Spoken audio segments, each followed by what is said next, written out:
కాశీపట్టణంలో వారాహి దేవత ఇప్పుడు కూడా చీకటి పడగానే కాశీపట్టణం అంతా తిరుగుతుంది.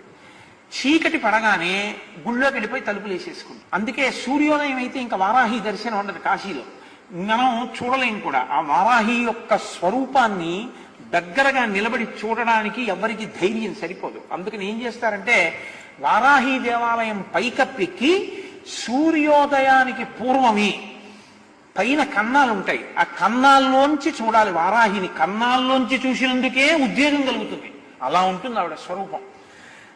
లలితా సహస్రంలో చెప్తారే గండనాయకి, ఆవిడ సర్వసైన్యాధ్యక్షురాలు లలితాదేవికి. ఆ వారాహి ఇప్పటికీ కాశీలో తిరుగుతుంది. రాత్రి వేళ లోపలికి వెళ్ళిపోతుంది, తెల్లవారుతుండగా లోపలికి వెళుతుంది. లోపలికి వెళుతుండగానే చీకట్లోనే అర్చకులు అర్చన చేసేసి తలుపులేసి వెళ్ళిపోతారు. ఎవరైనా చూసేవాళ్ళు ఉంటే పైనుంచోసారి లోపలికి చూసి వెళ్ళిపోతారు అంతే. కాశీపట్టణంలో వారాహి దేవత ఇప్పుడు కూడా చీకటి పడగానే కాశీపట్టణం అంతా తిరుగుతుంది. చీకటి పడగానే గుళ్ళోకి వెళ్ళిపోయి తలుపులు వేసేసుకుంది. అందుకే సూర్యోదయం అయితే ఇంకా వారాహి దర్శనం ఉండదు కాశీలో, మనం చూడలేం కూడా. ఆ వారాహి యొక్క స్వరూపాన్ని దగ్గరగా నిలబడి చూడడానికి ఎవరికి ధైర్యం సరిపోదు. అందుకని ఏం చేస్తారంటే వారాహి దేవాలయం పైకప్పెక్కి సూర్యోదయానికి పూర్వమే పైన కన్నాలు ఉంటాయి, ఆ కన్నాల్లోంచి చూడాలి వారాహిని. కన్నాల్లోంచి చూసినందుకే ఉద్వేగం కలుగుతుంది. అలా ఉంటుంది ఆవిడ స్వరూపం.